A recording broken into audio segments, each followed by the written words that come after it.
এই ভিডিওটা হচ্ছে তাদের জন্য যারা অগ্রণী ব্যাংকে এফডিআর করতে চাচ্ছেন এবং এফডিআর এর ক্ষেত্রে আপনারা কত পার্সেন্ট করে টাকা পাবেন এবং মাসিক মুনাফা স্কিমগুলিতে কত করে টাকা পাবেন, ডাবল বেনিফিট স্কিমগুলিতে কত করে টাকা পাবেন এবং সবগুলি এখানে উল্লেখ করব। তো এখানে ৩ মাসের জন্য যদি আপনি টাকা রাখেন এই ব্যাংকে ৮.৫০% করে টাকা পাবেন এবং যদি ৬ মাসের জন্য আপনি টাকা রাখেন ৮.৭৫% করে টাকা পাবেন। ১ বছরের জন্য রাখলে আপনি ৯% করে টাকা পাবেন প্রতি লাখে। তো এটা হচ্ছে এফডিআর এর যে সাধারণ স্কিমটা রয়েছে সেটা। তো অগ্রণী ব্যাংকের এটা হচ্ছে ওয়েবসাইট। তো আপনারা অফিসিয়াল ওয়েবসাইটেতে আমি ওয়েবসাইট থেকে আপনাদেরকে আপডেটটা দিচ্ছি। তো এটা হচ্ছে ১০০% অরিজিনাল, কোনো ফেক তথ্য নয়। ওকে। তো আমরা এখান থেকে অগ্রণী ব্যাংকের যেগুলি স্কিমগুলি রয়েছে সবগুলি এখানে নিয়ে আলোচনা করব একটি একটি করে। তো আপনারা সবাই থাকবেন ভিডিওতে। আর এই অগ্রণী ব্যাংকে যদি আপনি আপডেট করতে চান আপনার এনআইডি কার্ড ২ কপি ছবি, নমুনি ২ কপি ছবি এবং এনআইডি কার্ড রাখবে আর একটা অ্যাকাউন্ট হলেই হবে। আর এটা হচ্ছে মান্থলি প্রফিটস ডিপোজিট স্কিম। আপনি যদি ৩ বছরের জন্য অগ্রণী ব্যাংকে টাকা রাখেন সেক্ষেত্রে আপনাকে প্রতি মাসে মাসে টাকা দিবে। সেক্ষেত্রে আপনি আপনার এখানে লেখা আছে যে ৫.০ লক্ষ থেকে ১ লক্ষ অগণিত পর্যন্ত আপনি এখানে টাকা রাখতে পারবেন। সর্বোচ্চ ধরেন ৫০ থেকে ১ লাখের মতো টাকা আপনি এখানে রাখতে পারেন।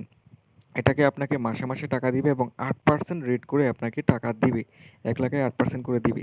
আর এটার থেকে কিন্তু ট্যাক্স কাটা হবে ১৫%, সরকারের ট্যাক্স। আর যদি ঋণ থাকে তাহলে ১০% করে কাটা হবে। এটা সকল ব্যাংকের ক্ষেত্রে। ওকে। তো এখানে তো দেখতেই পাচ্ছেন যে আমি এখন যে স্কিমটার কথা বলেছি সেটা ছিল হচ্ছে আপনার এক মাসিক স্কিম যেটা রয়েছে সেটাতে। ওকে, অগ্রণী ব্যাংকে ১ মাসে টাকা কত করে পাবেন সেই স্কিমে। এখন আমরা যেটাতে কথা বলবো অগ্রণী ব্যাংকের আরেকটি স্কিম নিয়ে কথা বলছি। আর সেটার জন্য আপনাদেরকে একটু অপেক্ষা করতে হবে কারণ নেটটা একটু মানে ওয়েবসাইটটা একটু স্লো আরকি। অগ্রণী ব্যাংকের পেনশন স্কিম এটা। তো অগ্রণী ব্যাংকের পেনশন স্কিম ৫ বছরের জন্য দেয় ৭% করে এবং ১০ বছরের জন্য দেয় ৯% করে টাকা আপনাদেরকে। তো পেনশন স্কিমে আপনারা টাকা রাখতে পারেন যারা একটু বয়স্কর হয়ে গিয়েছেন বা পেনশনের জন্য আলাদা ডকুমেন্ট লাগে না। যা দরকার হয় একই সেম এনআইডি কার্ড এবং হচ্ছে আপনার হচ্ছে গিয়া ২ কপি ফটো এবং নমুনির ফটো, এনআইডি কার্ড এবং ব্যাংকে যেকোনো একটা অ্যাকাউন্ট ক্রিয়েট করে নিতে হয়। সেটা আপনি সেভিং বা কারেন্ট অ্যাকাউন্ট বা স্টুডেন্ট অ্যাকাউন্ট যেটা ইচ্ছে সেটাই করতে পারেন। সেক্ষেত্রে কোনো সমস্যা হবে না। ওকে। এখন আমরা অগ্রণী ব্যাংকের ডাবল যে বেনিফিট স্কিমটা রয়েছে যেটাতে আপনি ১ লাখ টাকা রাখলে দ্বিগুণ টাকা হয়ে যাবে সেই স্কিম নিয়ে আলোচনা করব। ওকে। আর প্রতিটা এফডিআর এর ক্ষেত্রে আপনারা লোন পেয়ে যাবেন। আর সেই লোনটা আপনারা এফডিআর এর মেয়াদ যতদিন থাকবে ততদিন পর্যন্ত আপনারা লোনটা চালাতে পারবেন। সেই ক্ষেত্রে আপনারা ৮০% লোন পাবেন। ওকে। প্রতিটা টাকা বিনিয়োগ করার ক্ষেত্রে বিনিয়োগের টাকার পরিমাণ সহ ৮০% টাকা আপনারা পাবেন। পরিমাণের বিপরীতে আরকি। ওকে। তো এখন আমরা ডাবল বেনিফিট স্কিম যেটা রয়েছে সেটাতে আমরা যাবো এবং আমরা জানবো যে কত করে আপনাকে ১ লাখ টাকায় ২ লাখ টাকা কত বছরে দিবে। ওকে। তো এখানে দেখতে পাচ্ছেন অগ্রণী ব্যাংক ডাবল বেনিফিট স্কিম। এটা হচ্ছে ডাবল বেনিফিট স্কিম।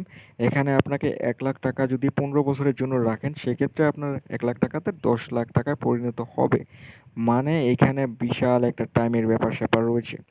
তো আমি মনে করি যে অগ্রণী ব্যাংক একটা সরকারি ব্যাংক যেহেতু, জনতা ব্যাংক আবার রূপালী ও সোনালী ব্যাংকও খুব কম সময়ে আপনাকে ১ লাখ টাকা ২ লাখ টাকা করে দিচ্ছে অগ্রণী ব্যাংক থেকে। তারা এখনো অগ্রণী ব্যাংক এখনো পুরান সেই রাস্তায় চলতেছে।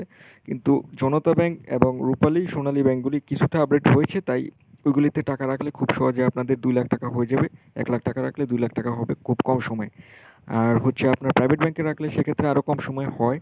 তো আজকের ভিডিওটা কেমন লাগলো সেটা অবশ্যই কমেন্ট করে জানাবেন। কোনো কিছু না বুঝে থাকলে আমাকে কমেন্ট করবেন। আমি চেষ্টা করব কমেন্টে রিপ্লাই দেওয়ার জন্য। আর আমাদের ব্যাংক রিলেটেড একটা প্লে লিস্ট রয়েছে সেখানে আপনারা সকল তথ্য পাবেন এবং জমি বিষয়ে একটা প্লে লিস্ট রয়েছে সেখানে জমির তথ্য পাবেন। ওকে।